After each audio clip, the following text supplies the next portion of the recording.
और सभी साथियों को नमस्कार।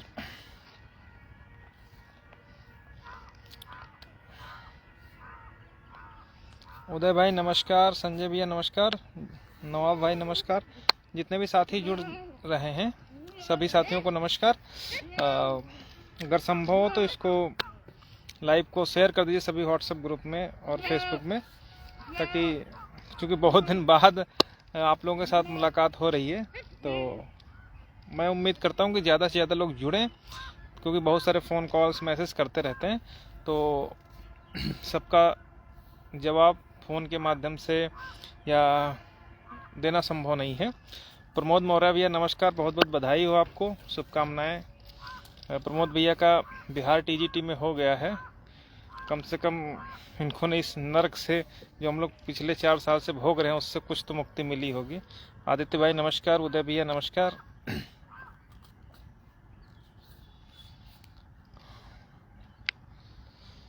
तो साथियों शेयर कर दीजिए सभी ग्रुप्स में, तो फिर आगे हम लोग थोड़ा सा विस्तार से वार्ता करते हैं। जो भी साथी हैं जुड़े हैं, अगर उनके, चूँकि बहुत सारे साथियों के शंका वाली बात रहती है, कुछ पूछना चाहते हैं, तो आज कमेंट में आप लोग कमेंट कर दीजिएगा। मैं सबकी बातों को कंक्लूड करने की कोशिश करूँगा, क्योंकि बहुत दिन बाद आपसे मुलाकात हो रही है, तो जाहिर सी बात है कि जो भी चीज़ें क्लियर होनी चाहिए वो आप लोगों के सामने क्लियर हो जाएंगी। अतुल भाई नमस्कार, जितेंद्र भैया नमस्कार।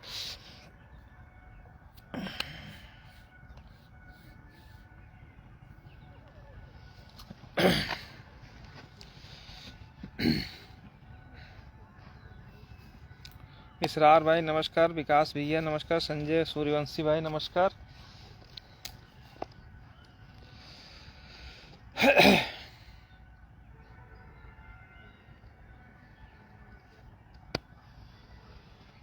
विजयपाल भाई हैं, अनुज वर्मा भी हैं विश्वा से। तो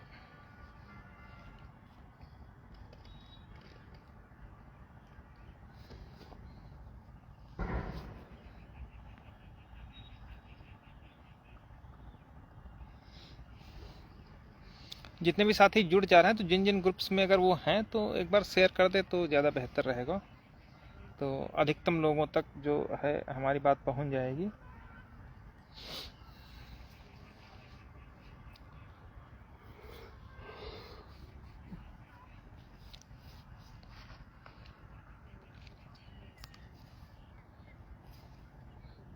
अतुल भाई कैसे हैं? सौरभ साक्य भाई नमस्कार। सचिन धीमान, प्रेम भाई हैं, तो सभी साथी जुड़े हुए हैं, पुराने साथी नए साथी जितने लोग भी हैं। 4 बज गया, ऐसा तो नहीं हम लोग हाँ।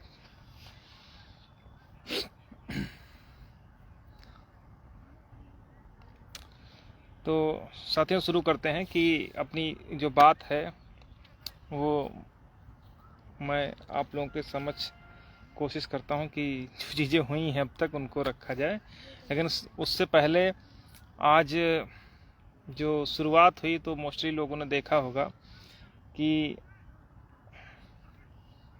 जो इस प्रदेश के कहने को तो मुखिया हैं, लेकिन किस तरीके से बायस्ड हो करके, किसी पूर्वाग्रह से ग्रसित हो करके स्टेटमेंट दिए हैं 69,000 शिक्षक भर्ती पर, जिसकी लड़ाई हम लोग हर तरीके से लड़ते हुए चले आ रहे हैं।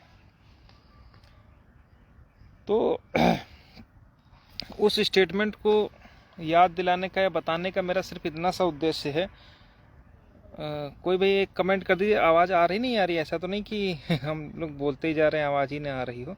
कोई भी एक साथ ही कमेंट कर दो। संतोष भैया नमस्कार, भानु भाई नमस्कार।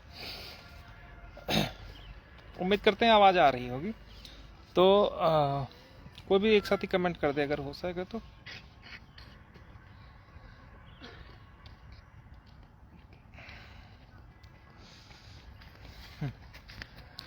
तो बाबा जी का स्टेटमेंट क्या है कि हम इतनी सीटें आरक्षित थी, इतने की वजह हमने इतना बड़ा कर दिया, किसी प्रकार का कोई नुकसान नहीं किया, ये सारी चीज़ें सब हो रही। सबने उनका स्टेटमेंट सुना, वो सदन में खड़े होकर के बोल रहे हैं। अभी तक तो हम लोग यही सोचते थे कि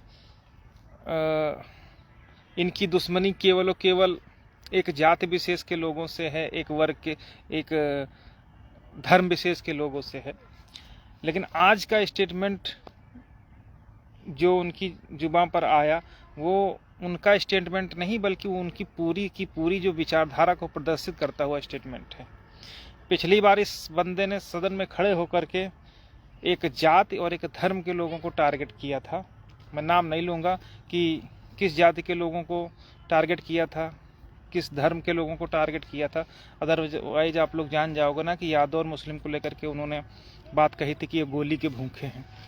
ठीक है, तो मतलब इतना ज़्यादा जहर उस पर्टिकुलर जाति, उस पर्टिकुलर धर्म के लोगों के प्रति उनके दिमाग में विद्यमान है। अब आज का जो स्टेटमेंट है उसमें पूरी ओबीसी कैटेगरी और एससी कैटेगरी यानी दलित और पिछड़ों के प्रति उनका क्या सोचना है वो उन्होंने जग जाहिर कर दिया कि वो पूरी तरीके से एक वर्ग विशेष, कुछ जाति विशेष के साथ ही हैं। बाकी दलित और पिछड़ों के वो किसी भी तरीके से हितैषी नहीं हैं, भले ही इनकी संख्या 85% हो। उनको केवल अपने लोगों को अंदर करना है, अपने लोगों को बचाना है और उनके साथ वो संभव जितना हो सकेगा उतना खड़ा हुए हैं आज तक, और आगे भी खड़े रहने की उनकी एक तरीके से नियत है। ये बताने का मेरा उद्देश्य सिर्फ इतना सा है कि आप लोगों को ये एहसास होना चाहिए कि किन लोगों से लड़ाई लड़ने के बाद हम लोग इस स्तर पर पहुंचे। यही इनकी स्थिति रेड कोर्ट में थी। उनको लगता था कि हम सब कुछ, इनको कुछ नहीं देंगे। नतीजा उनकी पूरी भर्ती रेड कोर्ट से उड़ी। फिर स्पेशल अपील में उनको भी पूरा एकदम उनका कच्चा चिट्ठा वो पूरी तरीके से माननीय उच्च न्यायालय की लखनऊ खंडपीठ ने पूरा उनकी पूरी भर्ती, पूरी शुचिता, पारदर्शिता की धज्जियां उड़ा करके रख दी और पूरी की पूरी लिस्ट रद्द कर दी। उसके बावजूद भी आज की डेट में उनको ये समझ में नहीं आया कि वास्तव में जो नुकसान दलित पिछड़ों का हुआ वो किस स्तर तक हुआ, कैसे हुआ है। उसका रीजन यही, क्योंकि जो लोग शासन और प्रशासन यानी जो लोग विभाग चला रहे हैं, जो लोग प्रदेश चला रहे हैं, उन सब में कुछ विशेष लोग ही बैठे हुए हैं। और वो विशेष लोगों का सिर्फ एक ही उद्देश्य है कि इन किन प्रकार किसी तरीके से वो अपने लोगों को ही अंदर करें, अपने लोगों को ही बचाएं। इसके लिए पूरी तरीके से कटिबद्ध हैं और पूरी तरीके से वो लोग अपना काम कर रहे हैं। लेकिन मैंने पहले भी कहा कि हमारे साथ या हम लोगों के साथ में ऐसा कदापि नहीं है कि अगर गलत हुआ है और हम लोग सच की लड़ाई लड़ रहे हैं और हमारी नीयत साफ है तो उसका परिणाम निश्चित रूप से हम लोगों को मिलेगा। और उसका परिणाम हम लोगों के लिए मिला, और वो ना केवल ऐसा मिला, पूरे देश ने देखा इनकी जो पाप जो इन्होंने किया, जो अन्याय इन्होंने किया, जो दलित पिछड़ों को हकों को मारने का जो कार्य किया, छीनने का जो कार्य किया, वो सारा का सारा पूरा एक्सपोज करके रख दिया माननीय उच्च न्यायालय की खंडपीठ ने। पूरे देश ने देखा कि किस तरीके से उत्तर प्रदेश में राशन तेल चना की आड़ में दलित पिछड़ों के भविष्य को बर्बाद किया जा रहा है और किस तरीके से उनके हकों की हकमारी की जा रही है। उनको हमारे गांव कस्बों में अब अक्सर लोगों ने सुना होगा कि जब किसी बच्चे का ध्यान मुख्य मुद्दों से हटाना हो तो उसको ढीला पैजामा पहना दो, अपना पैजामा ही संभालता रहेगा, बाकी के मुख्य मुद्दों से उसको खबर ही नहीं रहेगी। ठीक वही यहाँ पर सरकार कर रही है कि उस हमको मंदिर, मस्जिद और धर्म इत्यादि मुद्दों पर उलझा करके और जो हमारी जिंदगी को मुख्य धारा में लाने वाले अधिकार हैं, चाहे वो आरक्षण हो, चाहे नौकरी हो, चाहे व्यापार हो, चाहे एजुकेशन हो, सबको पूरी तरीके से ध्वस्त करने का कार्य किया जा रहा है इस सरकार के द्वारा।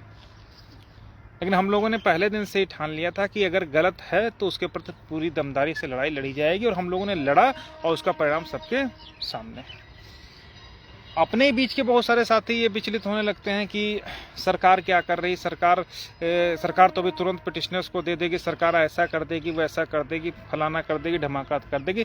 तो इस सरकार की नीयत दलित पिछड़ों के प्रति कितनी गंदी है, कैसी सोच है इनकी हम लोगों के प्रति, वो सदन में जो हमारे प्रदेश के मुखिया हैं उनकी आप बातचीत से अंदाजा लगा लीजिए कि कहां से कहां हम लोग लड़ाई लेकर के आए, कि एक रेगिस्तान में पानी निकालने वाली बात हो गई।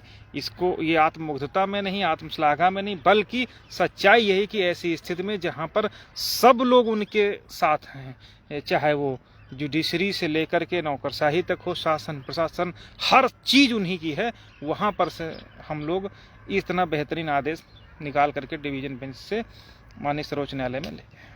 ठीक है, और मेरा मन ऐसा ये कहता है कि इस जजमेंट में जिसको जो भी मिले, हमको मिले या किसी की नौकरी जाए या किसी की बचे, वो तो एक अलग विषय है।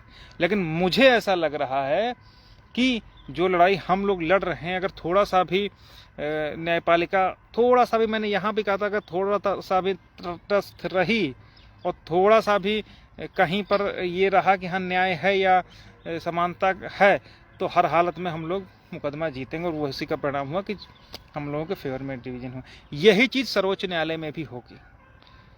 मैं बहुत बड़ी बड़ी बातें नहीं करूंगा कि जो लोग कहते थे कि फलाने का ATRE का ये नहीं चेंज होगा, वो नहीं चेंज होगा, बी नहीं होगा, वो तो अलग बात है। लेकिन डिवीजन बेंच का जजमेंट अपने आप में परिपूर्ण है, अपने आप में वो है, वो इतनी आसानी से, या कह लीजिए कि नहीं ही बदलने की स्थिति में है। ठीक है, उसका रीजन ये है कि कहीं पर भी उस जजमेंट में कहीं पर भी कोई कमी नहीं है। जो भी विपक्ष की तरफ से या ऐसे लोगों की तरफ से आर्गुमेंट होंगे, उनका सबका जवाब देने में हम पूरी तरीके से सक्षम हैं, और उनका जवाब दिया जाएगा। लेकिन अक्सर यही होता ना कि लालच आदमी को बहुत कुछ करने पर मजबूर कर देता है। किसी को कुर्सी का लालच रहता है, किसी को कुर्सी इन द सेंस पद का लालच रहता है, किसी को पैसे का लालच रहता है, किसी को कोई लालच रहता है। इसी लालच का फायदा उठा करके एक बहुत बड़े मठाधीश जो बनते थे हमारे देश के, उनको शायद उस बात का अंदाजा नहीं रहा होगा, और जाते जाते ये कहा कि बहुत बड़ा मैटर है, बहुत स्थिति है, उस जजमेंट को आंशिक रूप से होल्ड कर दिया, ओबेंस कर दिया। और वो सिर्फ इसलिए किया कि जितना बवाल मच रहा है, अभी सदन शुरू होगा, उपचुनाव हैं, तो मतलब जाते जाते वो नमक का कर्ज अदा कर गए। अब इसका रिजल्ट आने वाले कुछ समय में देखने को आप लोगों को मिलेगा। ठीक है, मैं किसकी बात कर रहा हूँ सब लोग समझ गए होंगे। ठीक है, ये कोई और नहीं है, ये वही लोग हैं जिनको लोग समझते थे कि इन्होंने बहुत बढ़िया काम कर दिया। ठीक है, ये पूर्व CJ। ठीक, तो अब इतना सब कुछ है। लेकिन अब दूसरी बात आते हैं कि जो इस समय कुछ सुनवाई को लेकर के इशू है, हम लोग पूरी तरीके से लगे हुए हैं। ज़्यादा से ज़्यादा आप थोड़ा सा डिले कर सकते हो। आप हाई कोर्ट में बहुत प्रयास किए, हमको मालूम था कि भाग तुम इसीलिए रहे हो ना क्योंकि तुम गलत हो। यही काम सिंगल में किए, वहाँ इनका धज्जियाँ उड़ गई, डिवीजन में किए, वहाँ इनकी धज्जियाँ उड़ गई। यही काम वो सुप्रीम कोर्ट में कर रहे हैं।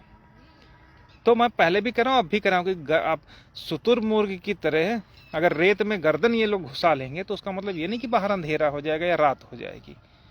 वो जब सर ये निकालेंगे तब इनको सामने खड़े हम लोग मिलेंगे कि हाँ, हम लोग अपने अधिकारों के प्रति सजग हैं और हम लोग कहीं नहीं जाने वाले हैं जब तक हमारा अधिकार हमको नहीं मिल जाता। तो वहाँ भी इनका प्रयास ये है किसी तरीके से कि लिंगर ऑन कर दें ताकि ये लोग इकोनॉमिक रूप से, आर्थिक रूप से टूट सके, जैसा कि यहाँ पर से लेकर के हर जगह पर ये लोग करते आए हैं। लेकिन चूंकि अब लड़ाई इतनी लड़ी गई है तो अब लास्ट मोमेंट पर तो कहीं पर पीछे हटने का या हार मानने का या हतोत्साहित होने का प्रश्न ही नहीं उठता। बीच में दिक्कतें हमारे साथ बहुत सारी थीं, उस वजह से हम लोग पर्याप्त समय नहीं दे पाए, अदरवाइज उम्मीद थी कि इधर ही काम अपना हो जाता। ठीक है, इसके अतिरिक्त हम लोग 3-3, 4-4 बार मेंशन कराए, कोर्ट ने उसको सुना। चाहे पूर्व चीफ जस्टिस ऑफ इंडिया जिनको बहुत बड़ा नाम चलता था, चंद्रचूड़, धनंजय यशवंत चंद्रचूड़, बहुत बड़ा नाम चलता था कि यार बहुत बड़ी तोप हैं, उनके यहाँ भी मेंशन कराए। वो क्या कह रहे हैं कि हमारे पास और भी मुकदमे हैं, उसका कई बार है, तो जबकि उन्होंने टॉप 2 में रखने के लिए कहा। वो शायद इसलिए कहा तब तक उनके पास हो सकता है ऑफर न पहुंचा हो, या हो सकता है मामले की गंभीरता का अंदाजा उनको ना रहा हो, और जब हुआ हो तो भाग खड़े हुए। ये मैं नहीं कह रहा हूं, अगर आप पिछला कुछ घटनाक्रम उठा करके देखेंगे तो सब भाग खड़े हुए। इसी तरीके से अब नई कोर्ट में जब मैटर आया है तो वहां पर भी अगर रेगुलर हम लोग मेंशन करा रहे हैं, पिछली 3 बार 3 सीनियर हमारे बार में खड़े हुए हैं, आप लोग खुद लाइव भी देख सकते हैं, अन्य तरीके से भी देख सकते हैं कि खड़े हुए थे नहीं खड़े हुए थे। ठीक है, वहां खड़े, वहां पर भी मेंशन करा, तो कोर्ट ने कहा जैसे चल रहा वैसे थोड़ा सा चलने दीजिए। तो इधर शायद जाड़े की छुट्टियां क्रॉस करना वो लोग चाह रहे होंगे, जो भी चीजें स्थितियां। हालांकि 19 को मैटर लगा है, हम कोशिश करेंगे सप्लीमेंट्री में अपना मैटर आ जाए और इनके लगातार हम लोग पिंच करते रहें कि हियरिंग करो। ठीक है, तो आप लोग ये सोच के देखिए कि हमारा क्या मैटर इतना छोटा है कि कोई ऐसा अछूता रहेगा जिसको हमारे मैटर, इस पूरे उत्तर प्रदेश छोड़िए, पूरे देश में शायद ही कोई ऐसा एक्टिव मेंबर्स होगा जिसको 69,000 शिक्षक भर्ती आरक्षण महाघोटाले के विषय में जानकारी ना हो। तो इन जो लोग वहां बैठे हैं, ऐसा संभव ही नहीं है कि उनको इस मुद्दे की खबर ना हो। तो इसीलिए कहीं ना कहीं मुझे ऐसा लग रहा है कि पहले वो साहब भागने की फिराक में थे, अभी हो सकता है ये साहब भागने की फिराक में हो। अदरवाइज इतना करवाने के बाद कोई भी कोर्ट कहते ठीक है भाई बताइए, मोटा मोटा बता दीजिए क्या आपका मैटर है, इतना तो करता ही करता है। लेकिन कहीं ना कहीं मुझे थोड़ा लग रहा कि जो लोग बैठे हैं, जिनको ये जिम्मेदारी दी गई है इस देश के संविधान के द्वारा न्याय देने की, वही लोग थोड़ा सा बिदक जैसे रहे हैं या हिचक रहे हैं। उसका कारण सिर्फ इतना है कि ऊपर से सत्ता से किस हद तक प्रेशर उन लोगों के पास है, वो मैं बखूबी समझ रहा हूं। और ये लोग, आप पता नहीं आप लोग समझ रहे नहीं समझ, लेकिन मैं चूंकि आंखों से देखा हूं हर चीज, इसलिए मैं खुद समझ रहा हूं कि दबाव में वो लोग उतना है कि मैं क्या ही बताऊं आपको। अब एक और मैटर था, एक अलग मैटर था, उसमें क्या है कि शासन स्तर से फोन तक जाते थे कि इसमें ये करना है, और वो करवाने के लिए पूरी तरीके से प्रयासरत थे। ठीक, तो हमारा मैटर में तो पूरा ये तो एक धब्बा हो गया, ये एक पूरा एक धब्बा है इस उत्तर प्रदेश की दलित विरोधी पिछड़ा मानसिकता वाली सरकार के कार्यकाल पर, कि इसने ये सच उजागर कर दिया कि ये हाथी के दांत इनके हैं, खाने के और हैं, दिखाने के और हैं। ऊपर से तो ये अम्बेडकर को भी पूछेंगे, ऊपर से तो ये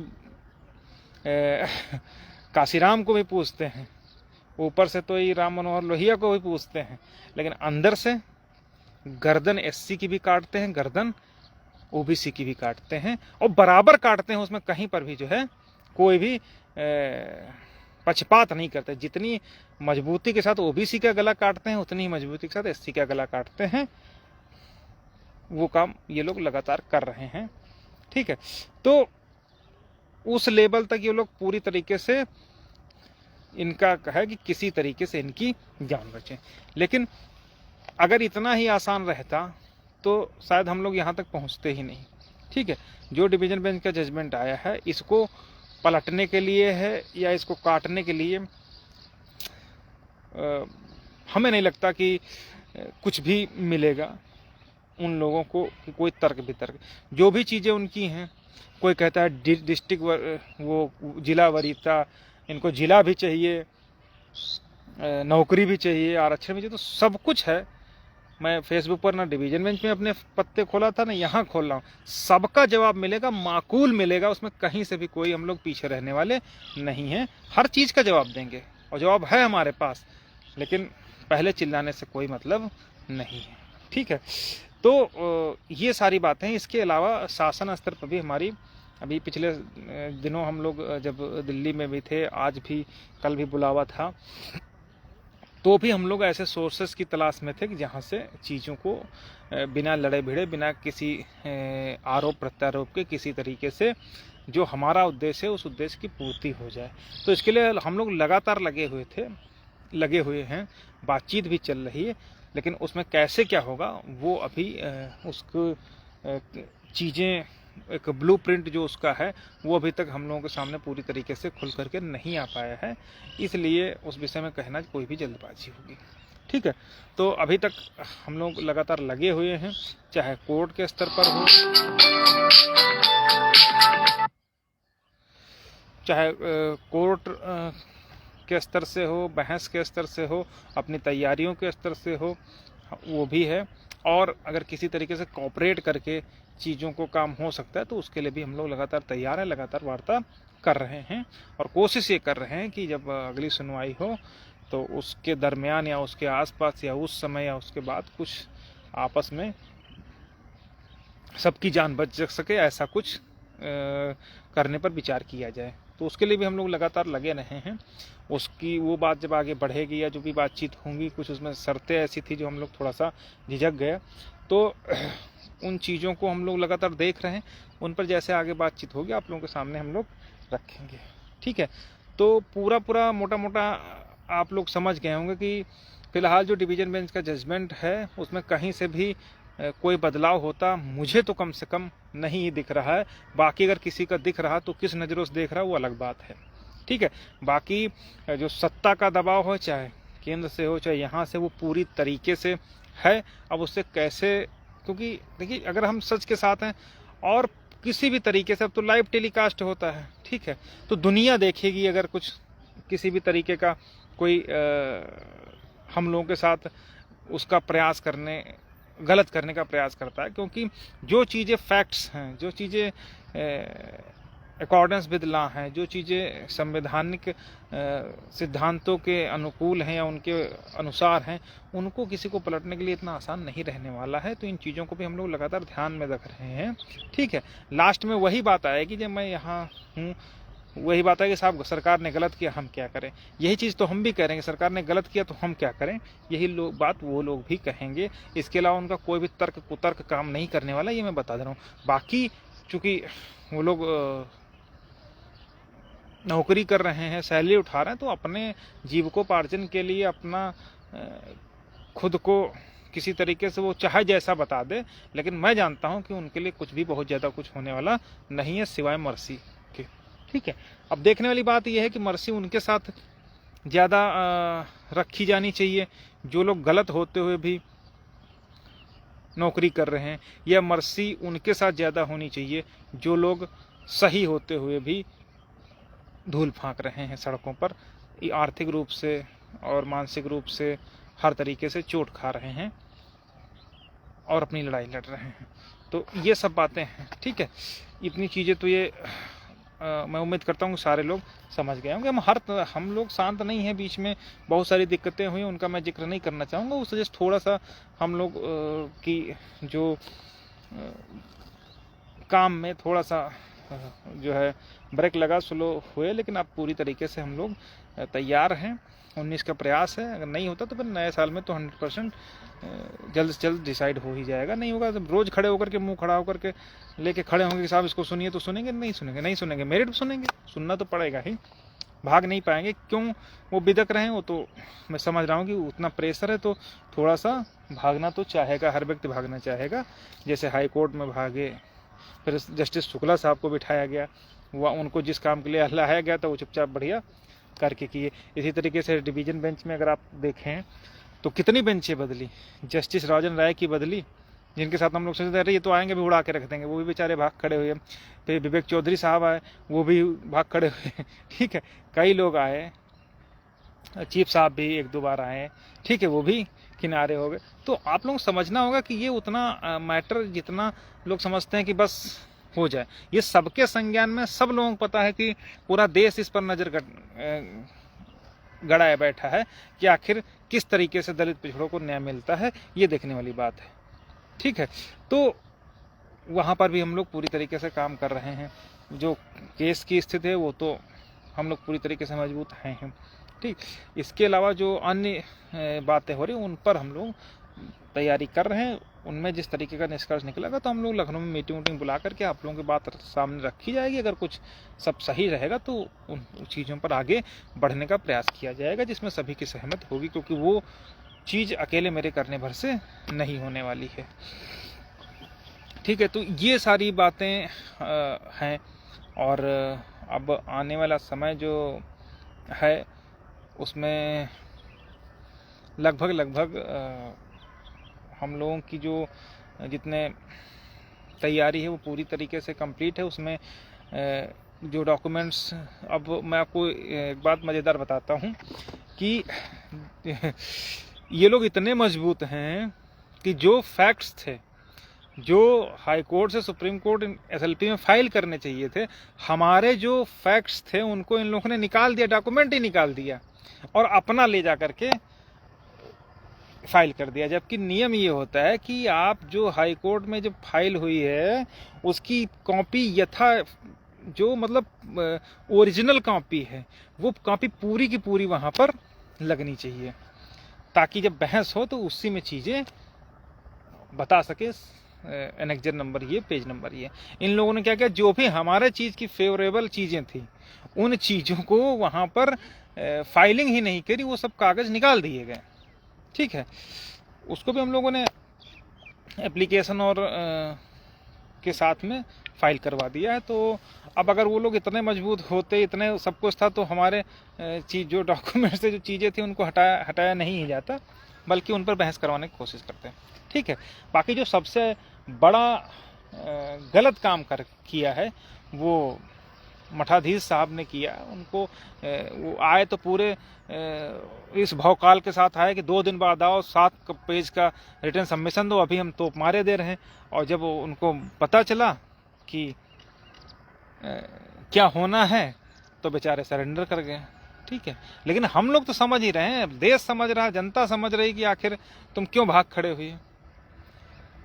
कल को आप तलवार लेकर के आओ, कहो तो अभी हम इनको सबको उड़ा देंगे, जैसा कि आपने कहा कि हफ्ते भर में आओ और टॉप 2 में लगा दिया। और उसके बाद जब पता चला कि इसमें किसको देना पड़ेगा, किसका नुकसान होगा, तो आप भाग खड़े हुए, आप गुस्सा दिखा रहे हो कि हमारे पास और भी केसेज हैं। तो ये सब चीज़ें इस देश में इस समय वर्तमान स्थिति में कितनी दुखद स्थिति से देश गुजर रहा है, दलित पिछड़े गुजर रहे हैं, न्यायपालिका गुजर रही है, और सोचने वाली बात है।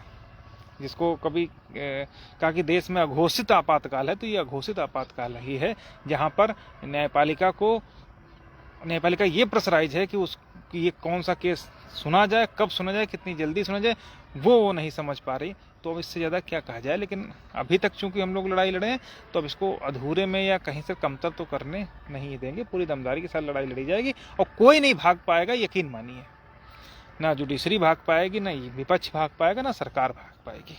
ठीक है, और सरकार तो हमेशा जब पिछली डेट पर जस्टिस चंद्रचूड़ के यहाँ सुनवाई हो रही थी, तो सरकार की ही बदतमीजी की वजह से कुछ चीज़ें जो नहीं होनी थी वो हुई। क्योंकि उन्होंने पहले तो उसने कहा कि हम कल ही ये सारा काम कर देंगे लिस्ट रिवाइज करके, तो मजबूरी थी कि साहब ये कल कर देंगे तो हम परसों कहाँ जाएंगे। तो ये सब बातें थी, लेकिन कोई दिक्कत नहीं है। बकरे की अम्मा कब तक खैर मनाएगी, हलाल तो होना ही होना है। बचेंगे एक ही शर्त पर, जब हमारी थाली खींच करके कुछ लोगों को दे दी गई है, वो हमको जब तक वापस नहीं हो जाती है। ठीक है, तो ये सारी बातें हैं। बाकी अगर किसी भाई का कुछ प्रश्न अगर हो तो कमेंट कर दे, तो मैं उसकी बात को भी बताने की कोशिश करूँगा।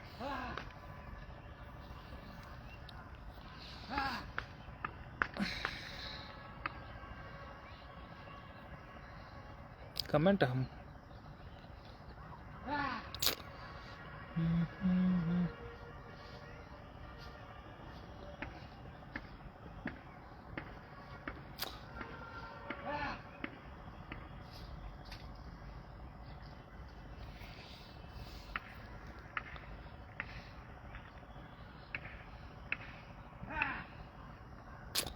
तो कमेंट हमको पता नहीं दिखाई नहीं पड़ रहे हैं कि आ ही नहीं रहे हैं। ठीक है, तो ठीक है साथियों, किसी को विचलित होने की आवश्यकता नहीं। मैं कोशिश करता हूं कि 19 तारीख की सप्लीमेंट्री में अपना मैटर आ जाए। ठीक है, और बाकी एक बिंदु और रह गया कि कुछ साथी कहते हैं कि देखिए अब यहाँ पर क्या है कि कुछ ऐसे लोग भी हैं जो समाज का चोला धारण किए हुए हैं, बट वो उस लायक नहीं है कि कुछ कर सके। ठीक है, तो कौन क्या कहता है उससे नहीं फ़र्क पड़ता, लेकिन आप लोगों ने देखा और देख रहे हैं कि किसने रिजल्ट दिया, कैसे दिया। तो जहाँ इन सब चीज़ों को मैं नोटिस नहीं करता हूँ, ठीक है, अभी तक जिस स्थिति में हम लोग आए हैं, उम्मीद तो यही है कि अगर सब कुछ सही रहा, अगर थोड़ा सा भी 10% भी न्यायपालिका तटस्थ रही, पर आराम मतलब एक तरीके से 100% पक्षधर नहीं रही, तो निश्चित रूप से हम लोगों को न्याय मिलेगा, चाहे वो पिटिशनर एक्कोमोडेशन के रूप में हो, चाहे किसी भी रूप में हो। उसके विषय में मैं नहीं कहूँगा, लेकिन इतना ज़रूर है कि हमको अवॉइड कर देना या हमको छोड़ देना या इतना आसान नहीं रहने वाला है किसी के लिए भी, ना सरकार के लिए भी, ना साहब के लिए भी। ठीक है, तो बस इतना सा ही, अगर कुछ होता तो हम आप लोगों को सूचना देंगे। बाकी 19 का सप्लीमेंट्री कल आ जाएगी, मूव कर दिया है लेटर, उम्मीद है कि छप जाएगा। अगर छपता है 19 तारीख के लिए, तो उस दिन हम लोग मेंशन कराएंगे और कहेंगे साहब इसको आज ही सुन लो। जब आज नहीं तो आफ्टर जाड़े की छुट्टियां, तो वो कोशिश करेंगे टाइम फिक्स करके शुरू करें। लेकिन भागेंगे कब तक? भागना कोई सी चीज़ का विकल्प नहीं है। लेकिन आप खुद सोचिए कि जब इतने बड़े मैटर्स हैं, तो ऐसा तो संभव है ही नहीं कि किसी जज को इन सब के विषय में पता ना हो। तो हो सकता है वो भी सोच रहे हो कि भैया जब तक इससे जान बची रहे तब तक भागते रहो। ये चीज़ें हैं, लेकिन किसी न किसी को तो डिसाइड करने पड़ेगा, और उम्मीद है जो वर्तमान कोर्ट है इसी से अपना काम हो जाने की उम्मीद है। ठीक है, बहुत बहुत धन्यवाद।